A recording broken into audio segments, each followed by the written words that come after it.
नमो अर्हन्ताणं नमो सिद्धाणं नमो आयर्याणं नमो वज्झायाणं नमो लोये सब साहुणम् भावैकान्ते पदार्थानां अभावानापहन्नवात् सर्वात्मकमनाद्यन्तमस्वरूपमतावकम् कार्यद्रव्यमनादि स्यात् प्राग्भावस्य निह्नवे प्रध्वंसस्य च धर्मस्य प्राच्यवेनन्तताव्रजेत् सर्वात्मकं तदेकं स्यादन्यापोह व्यतिक्रमे अन्यत्र समवायेन व्यपदिश्यते सर्वथा। हम जिस विषय को पढ़ने जा रहे हैं, इतने गत 2 दिनों से हमने इस विषय को भी पढ़ा है। विषय है 4 प्रकार के अभाव। जैसा कि हमारा दर्शन है, जिसे कि हम अनेकांतवादी दर्शन कहते हैं, इस दर्शन में भाव अभाव के संबंध में भी ऐसा कहा गया है। प्रत्येक समय होने वाले परिणमन का भावात्मक और अभावात्मक प्रस्तुतिकरण होता है। यदि आप जिस प्रकार से मुझे जान रहे हैं वो है, तो आप जिस प्रकार से मुझे नहीं जान पा रहे हैं वो नहीं है। आप जिस प्रकार से अपने आप को जानते हैं उस प्रकार से तो आप हैं, लेकिन आप जिस प्रकार से अपने आप को भी नहीं जानते हैं उस प्रकार से भी नहीं है। जो जो कार्य जिन जिन कारणों के कारण हो रहा है उन सब का तो सद्भाव है, और जिन जिन कारणों के कारण वह नहीं हो रहा है उन सब का अभाव है। इस प्रकार जैन दर्शन में प्रत्येक वस्तु में भावात्मक धर्म भी स्वीकार किया गया है, तो अभावात्मक धर्म भी स्वीकार किया गया है। भाव के बिना अभाव की सिद्धि नहीं होती, और अभाव के बिना भाव की व्यवस्था भी नहीं बनती है। इस प्रकार से हम भाव अभाव का, ये बहुत सूक्ष्म विषय है, इसे गत 2 बार से हमने अभी पढ़ा है।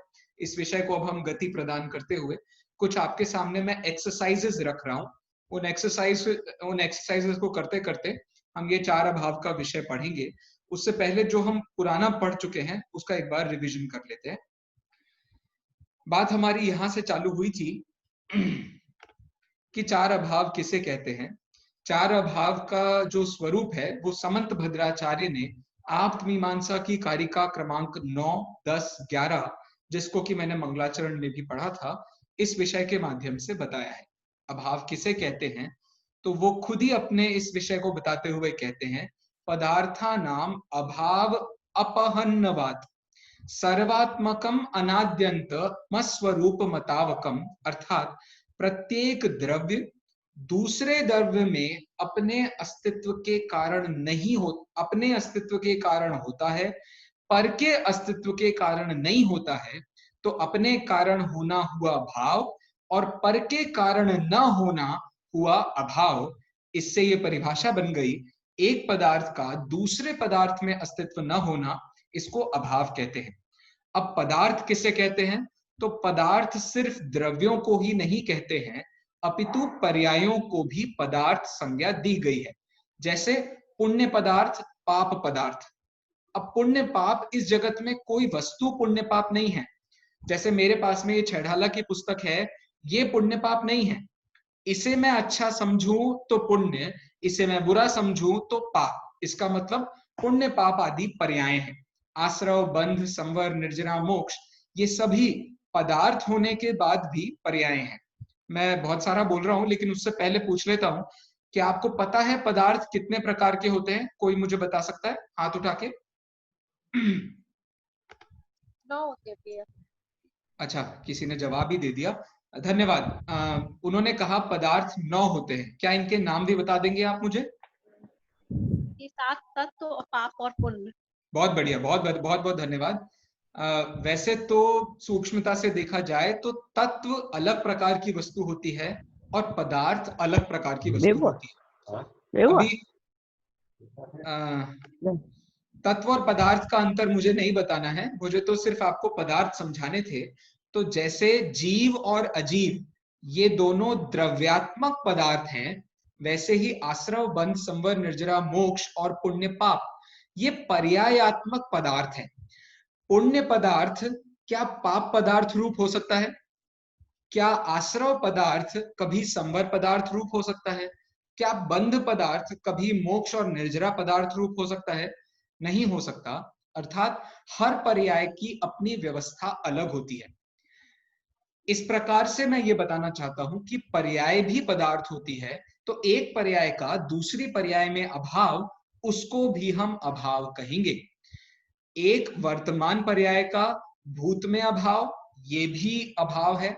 वर्तमान का भविष्य में अभाव, ये भी अभाव है।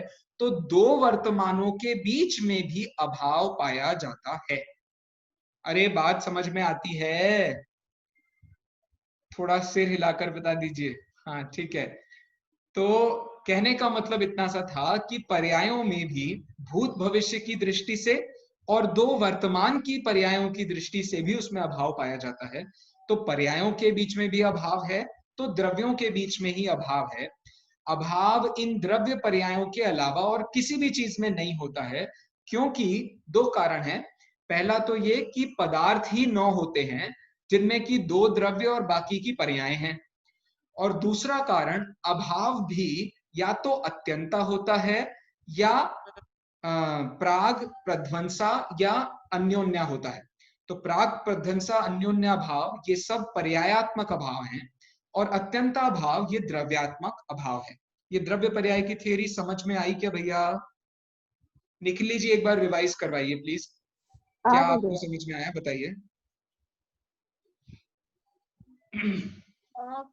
पदार्थ दो प्रकार के रहते हैं, द्रव्यात्मक पदार्थ और पर्याय रूप पदार्थ। द्रव्य रूप पदार्थ जीव अजीव है, और पर्याय रूप पदार्थ आश्रव, संवर, बंध, निर्जरा, मोक्ष, पाप, पुण्य, ये पर्याय रूप पदार्थ है। और फिर आपने बाद में बताया कि हाँ, जब हम अभाव देखते हैं तो द्रव्य रूप पदार्थ का अभाव में जब हम पढ़ते हैं, तो द्रव्य के दृष्टि से जब अभाव पढ़ते हैं तब अत्यंत अभाव आता है। और जब हम पर्याय रूप पदार्थ पढ़ते हैं तो प्राग भाव, प्रध्वंसा भाव और अनन्य अभाव आते हैं। अन्योन्या भाव, बहुत बढ़िया, बहुत बहुत बढ़िया। क्या बात है यार, मतलब आपकी डॉक्टरी की पढ़ाई भी काम आ रही है और हमारा सब मिल करके पढ़ना भी बहुत काम आ रहा है। मुझे बड़ी खुशी है। चलिए, बिल्कुल सही आपने निचोड़ बताया है। जो बात मैं बताना चाहता था उसका आपने बहुत अच्छा सार प्रस्तुत किया है। इसके संबंध में और कोई चर्चा होगी तो अपन अभी थोड़ी देर में करते हैं। तो ये हुआ अभाव का सामान्य स्वरूप। इसके बाद अभाव चार प्रकार के होते हैं: प्राग भाव, प्रध्वंसा भाव, अन्योन्या भाव, अत्यंता भाव। मधु जी, क्या आप मुझे प्राग भाव की परिभाषा बता सकती हैं? बोलिए।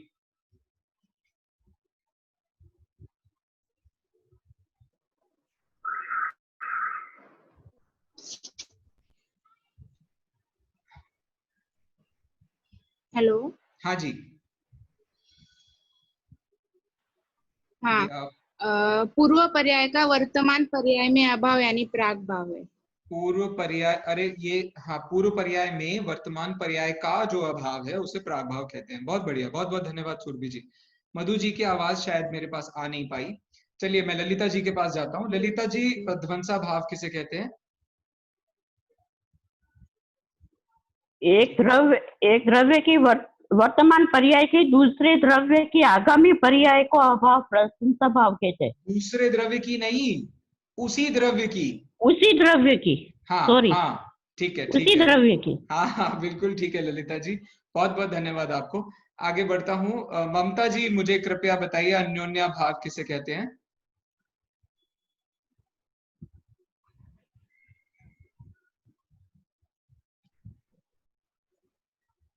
ममता जी, आपको अनम्यूट करना पड़ेगा अपने आप को।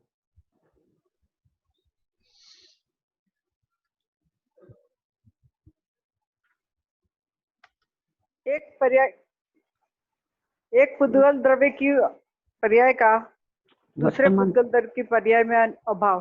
वर्तमान पर्याय में, बिल्कुल ठीक है, वर्तमान। बिल्कुल सही आपने जवाब दिया, बहुत बहुत धन्यवाद। अंतिम प्रश्न मैं पूछ रहा हूँ विशुद्धि जी से। विशुद्धि जी बताइए, अत्यंता भाव किसे कहते हैं?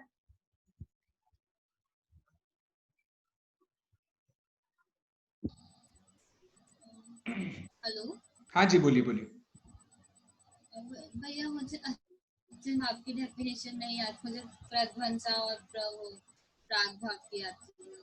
अच्छा ठीक है, कोई बात नहीं। लेकिन अभी अपन ने बात भी की थी ना, उसके हिसाब से द्रव्य के बीच में अभाव होता है अत्यंता भाव। तो द्रव्य एक के बीच द्रव्य में, की दूसरे द्रव्य अरे में। अरे अरे अरे अरे अरे अरे अरे अरे, ऐसा नहीं मत भैया, कीजिए ललिता जी। भैया आज मेरा नेटवर्क थोड़ा स्टेबल हो रहा है तो आवाज बीच में कट रही है। चलो चलो, कोई बात नहीं है, कोई बात नहीं है। मैं किसी और से, मैं चेतन जी, कहाँ थे चेतन जी आप? इतनी सदियां बीत गई। जय जिनेन्द्र। जय जिनेन्द्र सर। क्या थोड़ा सा जॉब वगैरह वाले काम में बिजी रहते हैं तो नहीं नहीं, टाइम कोई कम मिल बात, पाया। कोई परीक्षा दी थी बात। परंतु मैंने। जी जी, बहुत अच्छी बात है, बहुत अच्छी बात है। मैं तो केवल अब आप ही एकमात्र पुरुष हैं मेरी कक्षा में तो थोड़ा जी कोई मजाक बात नहीं। बनता है, चलिए जाने दीजिए। हाँ, अत्यंता भाव की परिभाषा बता सकते हैं सर? एक द्रव्य का दूसरे द्रव्य में जो अभाव होता है वर्तमान का या भूत भविष्य का किसी भी पर्याय की दृष्टि से। त्रिकाल, त्रिकाल। त्रिकाल, हाँ, तो बहुत उसको बढ़िया, अत्यंत अभाव कहते हैं। वाह वाह, बहुत बढ़िया। धन्यवाद चेतन जी, बिल्कुल सही जवाब दिया चेतन जी ने। एक द्रव्य का दूसरे द्रव्य में जो अभाव होता है, त्रिकाल में ये अभाव पाया जाता है, उसको हम अत्यंता भाव कहते हैं। तो इस प्रकार से ये चारों भाव हुए। चारों भावों का सामान्य स्वरूप हमने देख लिया। चारों भावों में से जो कुछ ध्यान रखने वाली बातें थी वो मैं आपके सामने रख रहा हूं, जो कि आपकी स्क्रीन पर भी है। अत्यंता भाव 6 द्रव्यों में पाया जाता है।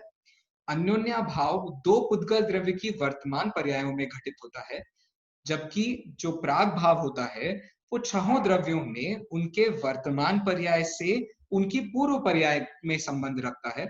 और जो प्रध्वंसा भाव होता है वो भी 6 द्रव्यों में किसी एक द्रव्य की वर्तमान पर्याय का उसके आगामी आने वाली पर्यायों में होता है। इस प्रकार से ये सारे अभाव हुए। तो देखिए, इसमें आपको बहुत सारे प्रश्नों के जवाब आपको इसमें से मिलेंगे। जैसे यदि मैं आपसे पूछूं कि 6 द्रव्यों में लगने वाले कौन कौन से अभाव हैं, रश्मि जी आप बता सकती हैं मुझे इसके हिसाब से, जो अपन ने अभी देखा 6 द्रव्यों में लगने वाले कौन कौन से अभाव हैं? हाँ जी भैया जी, प्राग भाव है, प्राग भाव 6 द्रव्यों में लगता है। और अत्यंता भाव भी 6 द्रव्यों में लगता है। और प्रध्वंसा भाव। बहुत बढ़िया। ये तीनों ऐसे अभाव हैं जो 6 द्रव्यों में लगते हैं और अन्योन्या भाव मात्र पुद्गल में लगता है। इस प्रकार ये अंतर हुआ। दूसरा अंतर देखिए, मुझे बताइए वर्तमान पर्याय से संबंधित कौन कौन से अभाव हैं? मिताली जी। भैया, प्राग भाव, प्रध्वंसा भाव और अन्योन्या भाव। क्यों अत्यंता भाव में 6 द्रव्य आएंगे तो उनकी पर्याय नहीं आएंगी? अच्छा, तो उनकी लेकिन ठीक वर्तमान, है, नहीं नहीं नहीं, लेकिन उनको द्रव्यात्मक ही लेना है। हाँ, उस दृष्टि से पर्याय। आपने बिल्कुल सही जवाब दिया है मिताली जी, बहुत बहुत धन्यवाद। ये जो 3 हैं, प्राग भाव, प्रध्वंसा भाव और अन्योन्या भाव, ये वर्तमान पर्याय सापेक्ष अभाव हैं। और अत्यंता भाव त्रिकाल सापेक्ष अभाव है, या कह सकते हैं द्रव्य सापेक्ष अभाव है। बहुत बढ़िया, बहुत बहुत बढ़िया। चलिए अब मुझे बताइए, भूत भविष्य वर्तमान, ध्यान से सुनिएगा प्रश्न। भूत भविष्य और वर्तमान से संबंध रखने वाले कौन कौन से अभाव हैं? या तो भूत से होना चाहिए संबंध, या वर्तमान से होना चाहिए, या भविष्य से होना चाहिए। मतलब तीनों में से किसी एक से कम होना चाहिए। ऐसा कौन सा अभाव, ऐसे कितने और कौन कौन से अभाव हैं? ये पूछता हूं मैं सुरभि जी से। हाँ, अन्योन्या भाव, प्राग हाँ, भाव और प्रध्वंसा भाव। और तीनों को मिलाकर के जो अभाव है वो नहीं आएगा इसमें? नहीं, क्योंकि वो 2 द्रव्यों में होता है ना, तो द्रव्यात्मक आएगा। ये पर्यायों वाले तो 3 पर्यायों में 3 ही आएंगे। मान लिया मैंने। अब जो ये द्रव्य होते हैं, ये द्रव्य काल के द्वारा परिणमित होते हैं कि नहीं होते हैं?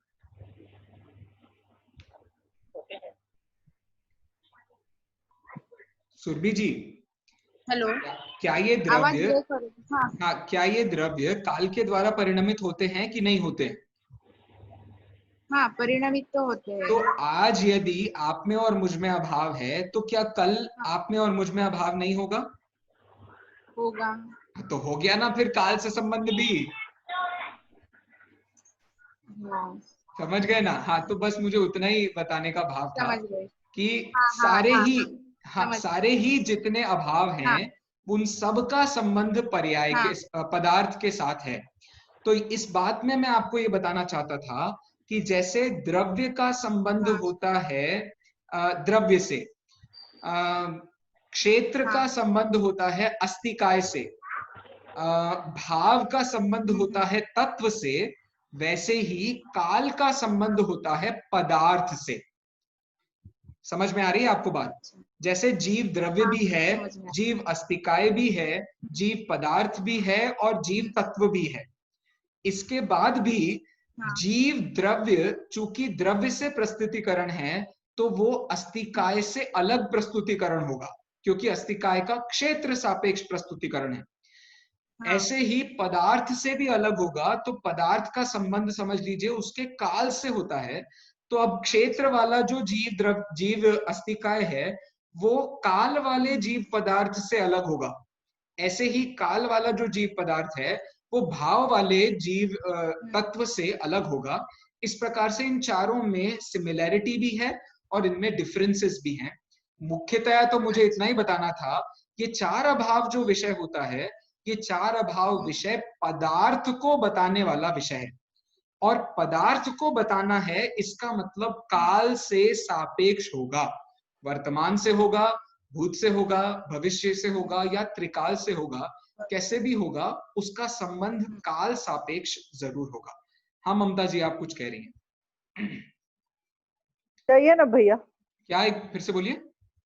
ये चारों द्रव्य क्षेत्र काल भाव से जो आपने घटाया उसको फिर से बताइए एक बार। लेफ्ट साइड में द्रव्य क्षेत्र काल भाव ऐसा लिख सकते हैं, राइट साइड में हाँ, लिखिए लिखा है। द्रव्य, हाँ, क्षेत्र में लिखिए अस्तिकाय, हाँ, काल में लिखिए पदार्थ और भाव में लिखिए तत्व।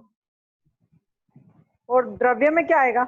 द्रव्य, द्रव्य में द्रव्य, द्रव्य में द्रव्य आएगा। हाँ, तो द्रव्य क्षेत्र काल भाव है, तो पहला जो अपना कैटेगरी है ना वो द्रव्य ही है।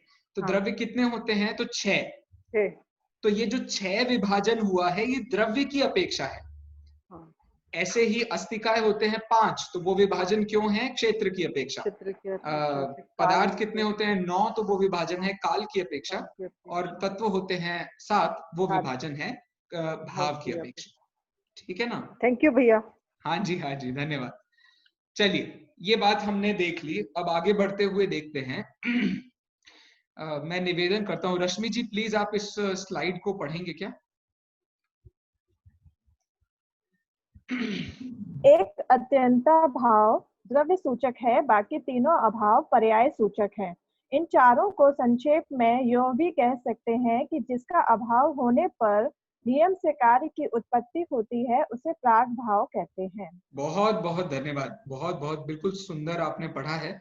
इस वाक्य में चारों के चारों अभाव आ जाते हैं, मतलब बताने की दृष्टि से छुपे हुए हैं, और प्रकट रूप में तो उन्होंने अत्यंता भाव और प्राग भाव को ही लिया है, लेकिन छुपे हुए रूप में आप देखो तो इसमें चारों ही अभाव आ रहे हैं। जैसे पहले वाक्य में भी चारों अभाव आ रहे हैं, और चारों को संक्षेप में यो भी कह सकते हैं कि जिसका अभाव होने पर कार्य की उत्पत्ति होती है उसे प्राग भाव कहते हैं। तो संक्षेप में बता रहे हैं तो एक एक करके बता रहे हैं। पहले उन्होंने प्राग भाव बताया, थोड़ा सा ये पीपीटी समझ लीजिए, इसमें कुछ कुछ गड़बड़ हैं, वो हम धीरे धीरे करके ठीक करेंगे।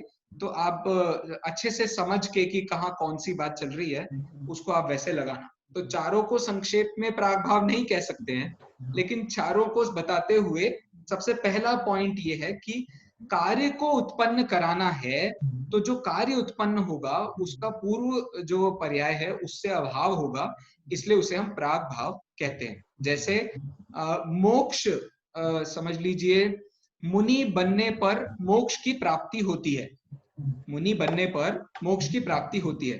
तो क्या मुनि बनना वो मोक्ष दिला देगा? ऐसा नहीं।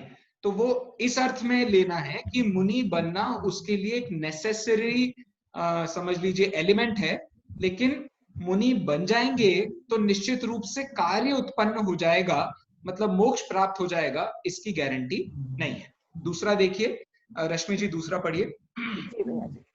जिससे सद्भाव होने पर नियम से विवक्षित कार्य का अभाव यानी नाश होता है, उसे प्रध्वंसा भाव कहते हैं।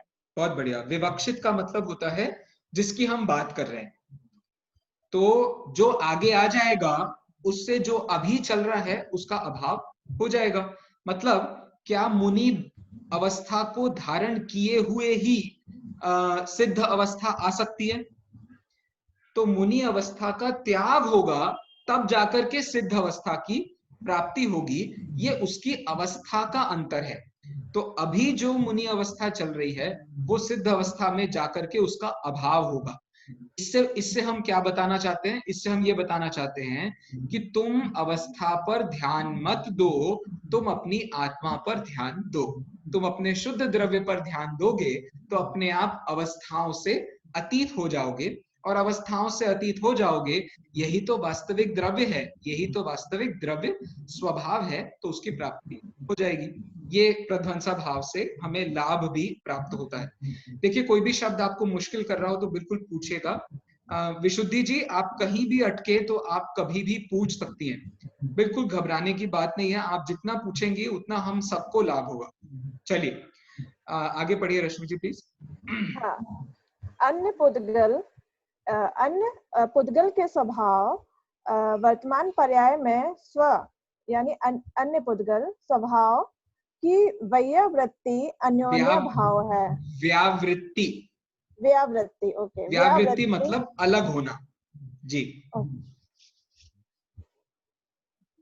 तो एक पुद्गल द्रव्य के स्वभाव का दूसरे पुद्गल द्रव्य के स्वभाव में जो अंतर होता है, डिफरेंस होता है, उसको हम अन्योन्या भाव कहते हैं। तो जो पहला स्वभाव है उसमें दूसरा स्वभाव नहीं है, जो दूसरा स्वभाव है उसमें पहला स्वभाव नहीं है। इस प्रकार परस्पर अन्योन्या भाव है। देखो प्राग भाव में आपने वर्तमान पर्याय को रखकर पूर्व पर्याय से अभाव बताया है तो प्राग भाव बन गया। लेकिन आप इसको ही चेंज कर दो, यदि पूर्व पर्याय का अभी वर्तमान पर्याय में अभाव कहोगे तो वो प्रध्वंसा भाव बन जाएगा। ऐसा ही उल्टा, प्रध्वंसा भाव में वर्तमान पर्याय का आगामी पर्याय में अभाव है, ऐसा आप कहोगे तो वो प्रध्वंसा भाव है। लेकिन आप इसे ऐसा कहोगे कि वर्तमान पर्याय में आगामी काल का अभाव है, तो ये ही प्राग भाव बन जाएगा। एक्सचेंज करने पे इनका रूप बदल रहा है। लेकिन अन्योन्या भाव और अत्यंता भाव के साथ ये ब्यूटी है, आप इन्हें एक्सचेंज करोगे तो भी ये वही अभाव रहेगा। जैसे एक पुद्गल द्रव्य के स्वभाव का दूसरे पुद्गल द्रव्य के स्वभाव में अभाव है, उल्टा करो, दूसरे पुद्गल द्रव्य का पहले द्रव्य के स्वभाव में अभाव है, तो दोनों जगह अन्योन्या भाव ही रहेगा। ऐसे ही एक द्रव्य का दूसरे द्रव्य में अभाव, तो ये भी अत्यंता भाव है, दूसरे द्रव्य का पहले द्रव्य में अभाव, ये भी अत्यंता भाव। इस प्रकार से इन दोनों में इस तरीके का डिफरेंस भी समझना चाहिए। इसलिए प्राग भाव प्रध्वंसा भाव का एक ग्रुप और अत्यंता भाव अन्योन्या भाव का एक ग्रुप, ऐसा भी है। ऐसा भी बनता है प्राग भाव प्रध्वंसा भाव अन्योन्या भाव, इनका एक ग्रुप और अत्यंता भाव का एक ग्रुप। ऐसे करके आप बहुत सारे एंगल से इन सबको अलग अलग देख सकते हैं। हाँ मिताली जी बोलिए। भैया प्राग भाव और प्रध्वंसा भाव का नहीं समझ आया, आपने जो इंटरचेंज करके बोला। मैं बोलता हूँ, पूर्व पर्याय के लिए वर्तमान पर्याय भविष्य हो गई, बन गया प्रध्वंसा भाव। ओके, है ना?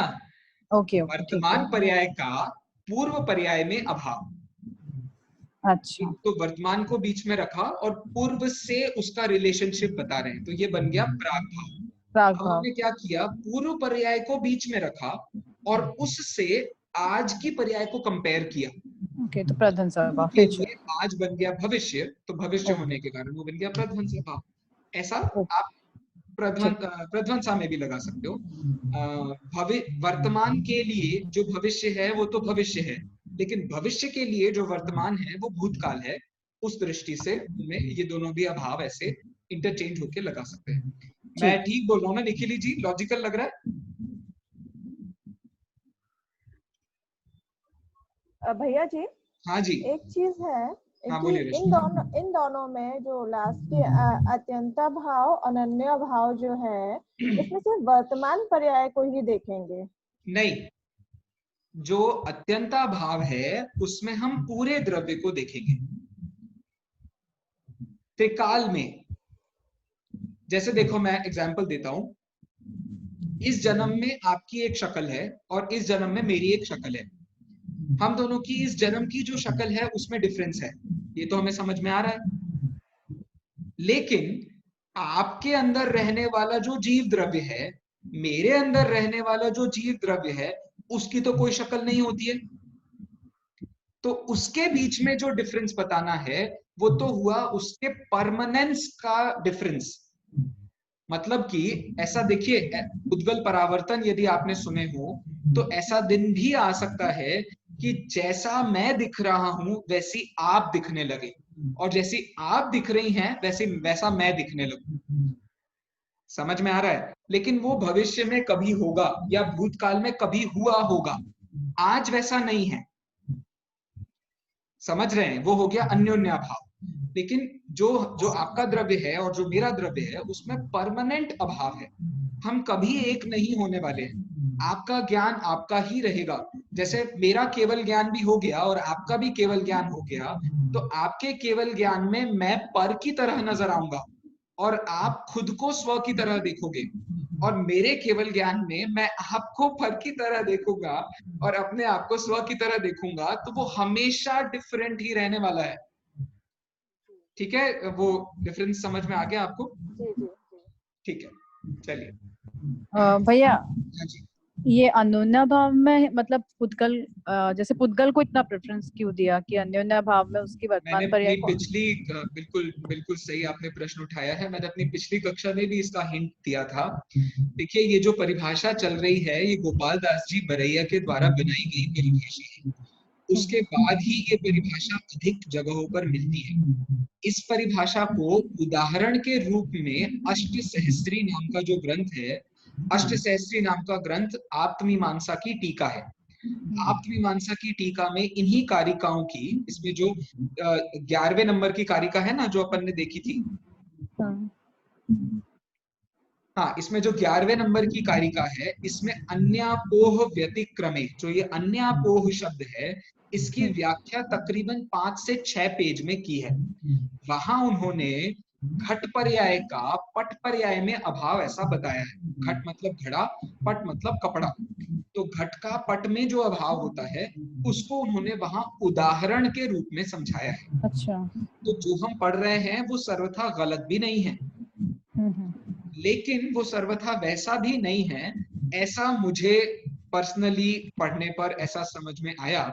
कई ऐसे विद्वान हैं जो मेरी इस बात का समर्थन भी करते हैं, लेकिन अभी फिलहाल हमारा जो कोर्स है वो पुद्गल द्रव्य में ही घटा रहा है, तो आप उस दृष्टि से भी उसे देख सकते हैं। तो ये केवल समझने का डिफरेंस है, लेकिन लॉजिक चेंज नहीं हो रहा है। आप यदि एक पुद्गल द्रव्य को दूसरे पुद्गल द्रव्य की, इन दोनों की वर्तमान पर्याय को बीच में बात करो तो वर्तमान पर्याय का लॉजिक चेंज नहीं हो रहा, द्रव्य का लॉजिक चेंज नहीं हो रहा है। बस उसमें समझ लीजिए पुद्गल जो हाईलाइट हो रहा है, बस उतने का ही डिफरेंस है, और कोई ऐसा खास डिफरेंस नहीं है। हाँ विशुद्धि जी बोलिए। धन्यवाद मिताली जी। बोलिए। हाँ, आ रही है आपकी आवाज। हेलो। हाँ बोलिए विशुद्धि जी। भैया मैं ये पूछ रही थी कि क्वेश्चन पूछा उससे पहले वाला क्या था, क्योंकि वो वॉइस चली गई थी तो मेरे को सुनाई नहीं दिया था। मतलब क्वेश्चन क्या था ये बोलूं? हाँ, वो क्योंकि आपने जो आंसर बोला तो मेरे को समझ ही नहीं आया कि किस चीज का। मैं समझ सकता हूँ।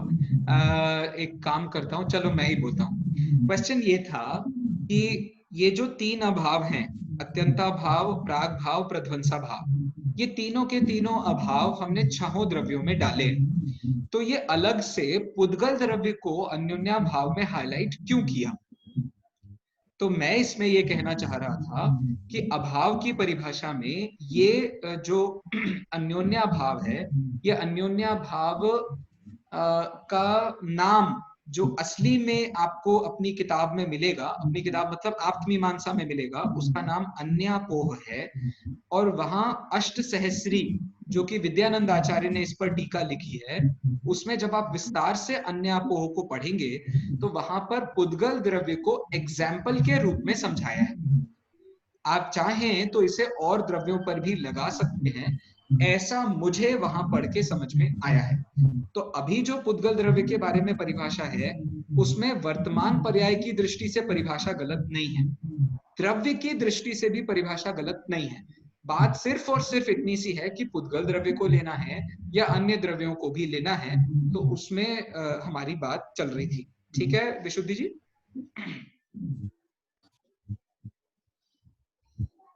विशुद्धि जी ठीक, क्लियर हो गया? ठीक है चलिए। तो इस प्रकार से हमने ये भी देखा। अब हमारे सामने आने वाली हैं इसकी कुछ एक्सरसाइजेस। ये एक्सरसाइज में आप प्लीज सिर्फ क्वेश्चन को देखिए, अभी आंसर पर ध्यान मत दीजिए, ठीक है? तो आप अपने आंखों को क्लासिकल कंडीशनिंग कर लीजिए कि आपको सिर्फ येलो कलर देखना है, व्हाइट कलर नहीं देखना है, ठीक है? चलिए मैं रिक्वेस्ट करता हूँ निखिल जी से, प्लीज क्वेश्चन पढ़िए पहला। शरीर और जीव में कौन सा अभाव है? ठीक है, शरीर क्या चीज है? शरीर कौन सा द्रव्य है? शरीर पुद्गल द्रव्य है। पक्का? हाँ। क्यों, शरीर में माइक्रो ऑर्गेनिजम्स नहीं होते? लेकिन माइक्रो ऑर्गेनिज्म वो उनका जीव है। अब तो इसका मतलब सिर्फ पुद्गल द्रव्य नहीं होना यार। ठीक है, लेकिन मोटा मोटा जवाब यही सही है कि शरीर पुद्गल ही होता है। हम जिस तरीके के शरीर को जानते हैं, जिस तरीके से शरीर के साथ मूवमेंट करते हैं और अपनापन मानते हैं, उस दृष्टि से शरीर पुद्गल द्रव्य ही है। बहुत बढ़िया, धन्यवाद। तो शरीर हुआ पुद्गल द्रव्य। और जीव कौन सा द्रव्य भैया? जीव द्रव्य है। ठीक है, तो दो द्रव्यों के बीच कौन सा भाव होता है? अत्यंत अभाव होता है। क्या बात है, आपने तो गजब जवाब दिया है, बिल्कुल सही हो गया ये उपाय। अच्छा, यदि मैं ऐसा कहूं कि शरीर में और भी जीव पाए जाते हैं, तो वो जीव द्रव्य का अपना जो जीव द्रव्य है उसमें कौन सा अभाव होगा? उसमें भी अत्यंत अभाव ही रहेगा। क्यों भैया, क्यों? क्योंकि एक द्रव्य का दूसरे द्रव्य में अभाव होता है, तो वो दोनों द्रव्य अलग अलग जीव का अपना, मीन्स जो ऑर्गेनिज्म है उनका अपना द्रव्य है जीव, और मेरा जो है वो मेरा द्रव्य। जैसे आपने अभी एग्जांपल केवल ज्ञान का दिया था, तो केवल ज्ञान में जैसे आपका दूसरे का ज्ञान पर का ज्ञान है और मेरा स्व का है, उसी प्रकार हम यहाँ पे अप्लाई कर सकते हैं। Very nice, very nice. अच्छा, इतना और मुझे बताइए, जैसे आपके बॉडी में कोई दो इंद्रिय जीव रहता है, अब दो इंद्रिय जीव का जो ज्ञान है और आप जो संघी पंचेंद्रिय हैं, आपका जो ज्ञान है, इन दोनों में अभाव है कि नहीं? हाँ, है ना अभाव। इनमें कौन सा अभाव है? वही रहेगा, अत्यंत अभाव ही रहेगा। तो ये जो बात मैं आपसे कह रहा हूँ, ये वो सूक्ष्मता है कि इस दृष्टि से यदि आप देखें तो ये भी अन्योन्या भाव में जाना चाहिए। लेकिन अभी जो प्रस्तुतिकरण हम पढ़ रहे हैं उसके आधार पर ये पूरी की पूरी जो बात अभी अपन ने की है वो जाएगा अत्यंताभाव में। ठीक है, तो समझना अभाव है, अत्यंताभाव, अन्योन्याभाव, ये सब तो उसके सूक्ष्मताओं के अंदर की बात है। चलिए दूसरे एक्सरसाइज पर चलते हैं। कौन है? चेतन जी, सर है क्या? चेतन जी? हाँ जी है। हाँ सर, प्लीज ये दूसरी एक्सरसाइज जरा प्रश्न पढ़िए और जरा इसका कुछ हमको मदद कीजिए प्लीज। पुस्तक और घड़े में कौन सा अभाव है? प्रश्न यह है। पुस्तक क्या कौन सा द्रव्य है? पुस्तक भी पुद्गल द्रव्य है, घड़ा भी पुद्गल द्रव्य है। तो इसमें प्राग भाव होना चाहिए ऐसा। वर्तमान पर्याय की अपेक्षा से देखेंगे तो अन्योन्य भाव आएगा। क्या बात है, बहुत बढ़िया, क्योंकि पुस्तक को हम पुस्तक वर्तमान के कारण कह रहे हैं। घड़े को घड़ा हम उसके वर्तमान के कारण कह रहे हैं, इसलिए पुस्तक और घड़े में जो अभाव है वो उसका समझ लीजिए अन्योन्या भाव है। अच्छा, यदि मैं कहूं कि आज की पुस्तक का वही पुस्तक के परमाणु बाद में बदल के घड़े रूप परिणमित हो जाएंगे भविष्य में, यदि, तो कौन सा अभाव होगा? वर्तमान में तो पुस्तक है और बाद में घड़ा हो जाएगा तो पुद्गल द्रव्य तो रहेगा। हाँ। लेकिन वर्तमान पर्याय भविष्य की पर्याय में नहीं जाएगी तो ये प्रध्वंसा भाव होगा। क्या बात है, क्या बात है सर, बिल्कुल छक्का मारा है आपने, बिल्कुल सही जवाब दिया है। बहुत बहुत ये मैं चाहता हूँ आप थोड़ा सा ऐसे समझने की कोशिश करें तो आपको बहुत अच्छे से विषय का खुलासा होगा। तो आपको जो स्थूल उत्तर है, जो कि सर्वमान्य उत्तर है, वो भी समझ में आएगा और जो उसकी सूक्ष्मताएं हैं आपको वो भी ख्याल में आती जाएंगी। तो ये दोनों बात को आप उसमें लगा करके समझ सकते हैं। बहुत बहुत धन्यवाद चेतन जी, बिल्कुल सही पकड़े हैं। चलिए इसके बाद, हाँ जी, इसके बाद मैं चलता हूँ। कौन भैया और कौन उत्तर देना चाहता है इस प्रश्न का? आप खुद हाथ उठा सकते हैं। शालिनी जी दे रही है मेरे ख्याल से उत्तर। शालिनी जी देंगी क्या आप उत्तर हमको?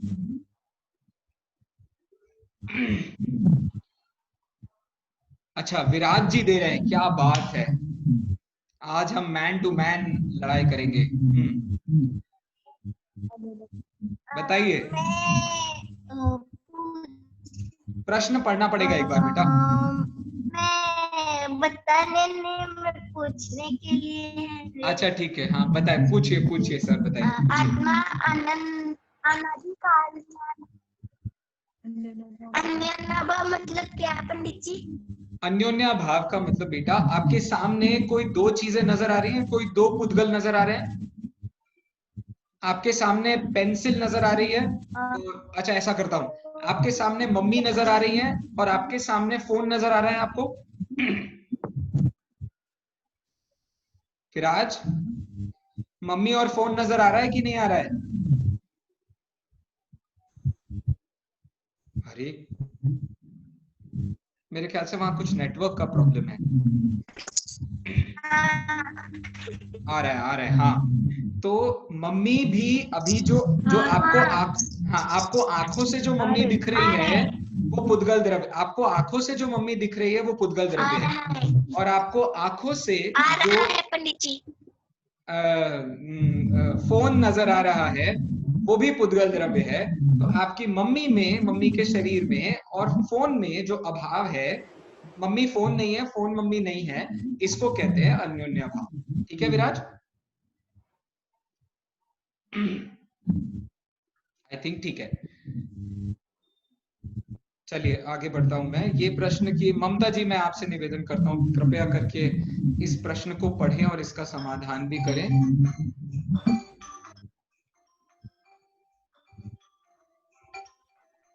आत्मा अनादि केवल ज्ञान पर्याय में है, ऐसा मानने वाले कौन सा अभाव नहीं मानते हैं? कि केवल पूर्व की पर्याय को का वर्तमान पर्याय में अभाव मानते हैं। पूर्व की पर्याय का, एक मिनट, आत्मा अनादि केवल ज्ञान पर्याय में है ऐसा मानने वाले कौन सा अभाव नहीं मानते हैं? क्योंकि वो केवल ज्ञान वाली ही मान लेते हैं, तो उसमें जो दूसरी आगे की पर्याय थी उसको नहीं मानते हैं। अनादि तो केवल ज्ञान पर्याय है, तो अब हमने क्या किया? हाँ सही बात है, अनादि को हमने सेंटर बना लिया, सॉरी केवल ज्ञान को हमने सेंटर बना लिया और अनादि काल से उसको वैसा मान रहे हैं। उस दृष्टि से ये प्राग भाव है, क्योंकि इसमें अनादि आ गया है। यदि इसमें अनंत आता या भविष्य आता तो ये प्राग प्रध्वंसा बन सकता था, लेकिन ये प्राग भाव है। बिल्कुल सही, बिल्कुल सही। चलिए मैं अब थोड़ा सा कष्ट ललिता जी को दे रहा हूँ। ललिता जी कृपया इस प्रश्न को पढ़ें और इसका जरा उपाय बताएं कुछ। वर्तमान पर्याय राग मुझे जीवन पर परेशान करेगा, ऐसा मानने वाले ने कौन सा अभाव नहीं माना? आज रागी हो रहा है बेचारा, और वो वही सोच रहा है कि मैं जिंदगी भर ही परेशान रहूंगा, तो उसमें कौन सा अभाव नहीं माना, बताइए। प्रध्वंसा भाव नहीं माना। क्यों भैया, ये तो प्राग भाव वर्तमान हो गया, भूतकाल वर्तमान पर्याय का हाँ वर्तमान पर्याय में अगली पर्याय में नहीं मान रहा, मुझे जीवन भर परेशान नहीं रहना पड़ेगा। क्यों, जिंदगी भर परेशान तो रहना ही पड़ता है हर आदमी को। नहीं ये बदलती रहता है ये।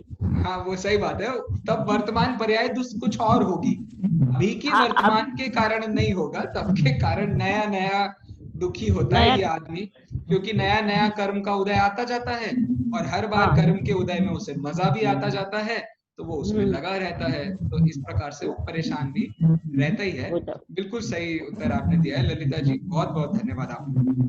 चलिए अब एक और गहरी बातें कुछ हमारे सामने आने वाली है, इनको जरा एक बार देख लेते हैं कि इन भावों को पढ़ने से हमें फायदा क्या है, इन भावों को पढ़कर हमें क्या असली फायदा होगा, इस विषय को अब हम पढ़ने जा रहे हैं।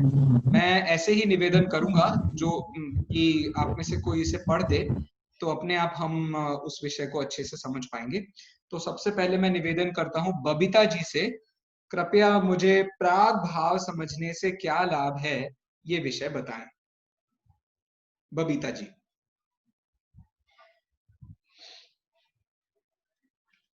बबीता जी मेरी स्क्रीन दिख रही है आपको?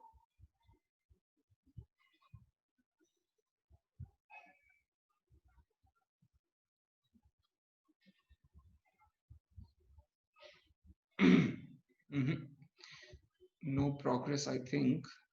चलिए मैं सुरभि जी से निवेदन करता हूं। सुरभि जी।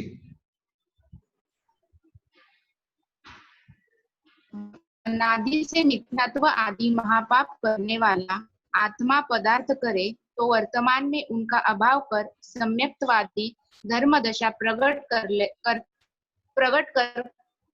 करता है, क्योंकि वर्तमान पर्याय का पूर्व पर्यायों में भाव है।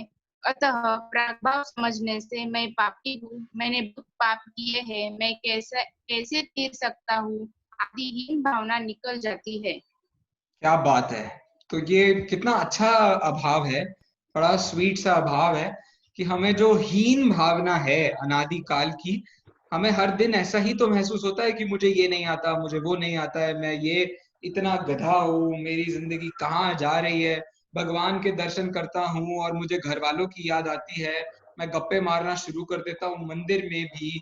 मतलब ये सारे जो भाव आते हैं ये हमको हीन भावना के भाव बहुत आते हैं। लेकिन तू सोच के देख, तेरे पास में जो द्रव्य है उसमें क्या कमी हो गई, उसमें तो कोई कमी नहीं हुई। तो भूतकाल का वर्तमान पर्याय में अभाव है, और यदि तू उस अनंत सुख के भंडार को ध्यान देगा तो वो जो हीन अनादि काल से तू था उसे वर्तमान में उस हीनता का अभाव कर सकता है, सम्यक्त्व प्राप्त कर सकता है, और उसके कारण जो लौकिक लाभ होंगे, जैसे समझ लीजिए कर्म बंधेंगे, अच्छे अच्छे परिस्थितियां होंगी, तीर्थंकर प्रकृति भी बंध सकती है, तो वो सब लौकिक लाभ भी उसके कारण बहुत मिल जाते हैं, लेकिन वो सब उसका बाय प्रोडक्ट है। असली तो सम्यक दर्शन तो मोक्ष की प्राप्ति कराता है, बाकी सब उसके बाय प्रोडक्ट के रूप में आते जाते हैं। ऐसा आप बहुत अच्छे से इसको देख समझ सकते हैं। चलिए इसमें पदार्थ शब्द की जगह पुरुषार्थ शब्द होना चाहिए था शायद। कहाँ पर है ये? दूसरी वाली लाइन में, अनादि से मिथ्यात्व आदि महापाप करने वाला आत्मा पुरुषार्थ करे तो वर्तमान में उनका अभाव कर। सही बात है, बिल्कुल मैं कह ही रहा हूँ, ये पीपीटी में ना बहुत सारी गड़बड़ रह गई हैं, क्योंकि इसकी फाइनल एडिटिंग हो नहीं पाई, तो वो उसके लिए मैं क्षमा चाहता हूँ, लेकिन एक बार बहुत उसको देखने वाले हैं। तो अच्छा वो आपने ध्यान दिलाया चेतन जी, बहुत बहुत धन्यवाद। यहाँ पदार्थ की जगह पुरुषार्थ शब्द आप समझिएगा। चलिए अगला चलते हैं प्रध्वंसा भाव की ओर। चलिए प्रध्वंसा भाव को कौन बता देगा भैया मुझे? शोभा जी मेरी कुछ मदद करेंगी क्या?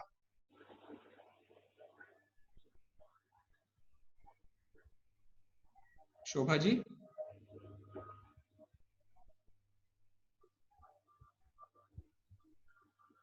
नहीं करेंगी। चलिए मैं मधु जी को एक बार फिर से परेशान करता हूँ। अच्छा कोई बोला?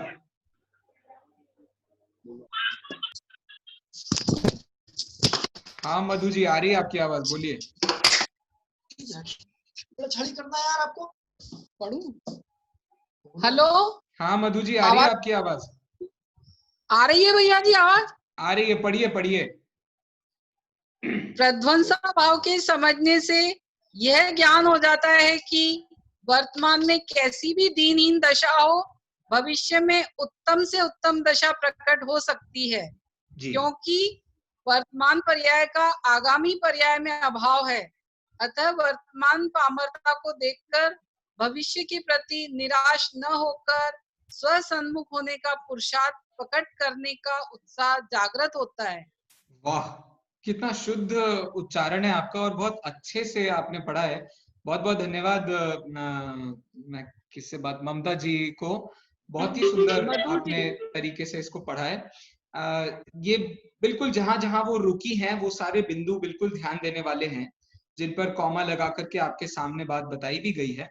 अनादि काल से, सॉरी वर्तमान अवस्था में यदि आपकी अवस्था बिल्कुल जैसे जानवरों की अवस्था है, बिल्कुल दीनहीन दशा है, बेचारों को कुछ भी अपने जिंदगी में समझने का मौका नहीं मिल रहा है, अब उनको भी आप शुद्ध आत्मा का यदि उद्बोधन दो तो भविष्य में उनको इस अवस्था का नाश करने का उपाय पता चल सकता है। तो अब अपनी यदि अवस्था अच्छी लग रही हो तो दूसरों पर आप इस प्रध्वंसा भाव को घटा सकते हो, नहीं तो यदि खुद सम्यक दर्शन नहीं हुआ हो तो फिर भी हम आशा के कारण तो बहुत दीनहीन हैं ही, हम इच्छाओं के कारण तो बहुत दीनहीन हैं ही, तो हम स्वयं भी अपनी दीनहीन दशा को जानकर इससे आगामी होने वाला जो आत्म सुख है, आत्म शांति है, आत्मा का जानना है, वो सब कार्य भी होगा ही। तो उस प्रकार से उस उत्तम दशा को भी हम प्रकट कर सकते हैं। तो उन दोनों का जो अंतर है, मतलब भैया जी इसमें हमें घबराना नहीं चाहिए। यदि अभी हमें सम्यक दर्शन नहीं हो रहा है तो हम उसका प्रयास करें और आगामी पर्याय में हमें उस सम्यक दर्शन जरूर हो जाएगा। बिल्कुल बिल्कुल, आप ये बहुत अच्छा समझ लीजिए, प्रध्वंसा भाव सापेक्ष बिल्कुल सही प्रस्तुतिकरण आपने किया है। बस इतनी सी बात मैं आपके सामने और इसमें जोड़ना चाहता हूँ। प्राग भाव प्रध्वंसा भाव में इस पर्याय के स्वरूप को समझना तो बिल्कुल ठीक, लेकिन भूतकाल से वर्तमान अच्छा होना चाहिए ये आशा करना गलत। वर्तमान से भविष्य बेहतर होगा ऐसी आशा करना ये सरासर गलत है। आशा करना अपने आप में जो कार्य है, यदि पर पदार्थों की आशा है वो भी मिथ्या है, तो मोक्ष प्राप्ति की भी जो आशा है, मतलब मोक्ष प्राप्ति बुरी नहीं है, मोक्ष प्राप्ति की आशा वो बुरी है। इस प्रकार से हम इन सब अभावों को समझते हुए इसके बीच में भी बहुत अच्छा अंतर समझ सकते हैं। बहुत सुंदर, आप लोग बहुत ही अच्छा काम कर रहे हैं। चलिए अत्यंता भाव के पास चलते हैं और मैं निवेदन करता हूं शालिनी जी से या शोभा जी से या बबीता जी से, जिसका भी पहले अनम्यूट हो जाए, कृपया वे इसे पढ़कर अपने विचार रखें। हाँ जी बोलिए। हो गया, उन्होंने कर दिया। बबीता जी या शोभा जी या शालिनी जी कोई है सुन रहा है? चलिए नहीं, मिताली जी आपसे निवेदन करता हूँ, कृपया इसे पढ़िए। हाँ भैया, एक द्रव्य दूसरे द्रव्य का कर्ता हर्ता नहीं है, क्योंकि उनमें आपस में अत्यंता भाव है। ऐसा समझने से दूसरा मेरा बुरा कर देगा ऐसा अनंत भय निकल जाता है, एवं दूसरे मेरा भला कर देंगे ऐसी परमुखापेक्षिता की आवृत्ति निकल जाती है। अरे बाप रे, ऐसे बड़े बड़े शब्द इतने अच्छे से पढ़े हैं यार, क्या बात है, बहुत अच्छी बात है, बहुत अच्छी बात है। ये तो समझ लीजिए ये जनरेशन बिल्कुल अंग्रेजी वाली जनरेशन है, उसके बाद भी समझ लीजिए आप हम जैसे कुछ लोग हैं जो फिर भी हिंदी के पीछे पड़े रहते हैं, ये बहुत अच्छी बात है। चलिए, तो ये जो बात है ना, ये बात कितनी बड़ी बात है आप समझना इसको। ये इतनी बड़ी बात है कि कोरोना जो हो रहा है ना, कोरोना जैसे अभी फिलहाल कुछ बहुत सारे लेवल्स पर इसकी बात हो रही है, कुछ बड़ी बड़ी ऑर्गेनाइजेशंस, जैन ऑर्गेनाइजेशंस, अजैन ऑर्गेनाइजेशंस ऐसे कुछ सिद्धांतों पर बात कर रही है। अभी एक गवर्नमेंट ओरिएंटेड बहुत अच्छा एक सेमिनार हुआ था जिसमें कि पैंडेमिक और अकर्तावाद इन दोनों के बीच में डिफरेंस बताने के लिए मैं गया था। तो समझ लीजिए इतना गहरा आपको संबंध उसमें समझ में आएगा। पैंडेमिक जिस तरीके की सोच को लिए हुए है, कोरोना ने मुझे दुख दिया, अब मुझे कोरोना से ठीक होना है, या उसके डर में जो मैं जी रहा हूं, ये सब वास्तव में जीव द्रव्य ही नहीं है। क्योंकि जीव द्रव्य अनादि अनंत स्वभाव वाली वस्तु है, उसका और उस कोरोना के बीच में अत्यंताभाव है। अब आप कितना ही उन दोनों के बीच में रिलेशनशिप बताने की कोशिश करो कि शरीर होता है, शरीर का एक क्षेत्र आपका संबंध होता है, शरीर में हानि होती है तो आत्मा में भी उसका रिफ्लेक्शन आता है। अरे भाई, इससे भी क्या मैं उसका कर्ता बन जाऊंगा? एक द्रव्य दूसरे द्रव्य का कर्ता हर्ता नहीं है, एक द्रव्य दूसरे द्रव्य का कर्ता हर्ता नहीं है। इस प्रकार की बात बताई जा रही है इस समझ लीजिए सिद्धांत को बताकर। तो मैं आशा करता हूं आपको वो सिद्धांत समझ में आएगा। ये दो अलग अलग ही द्रव्य हैं।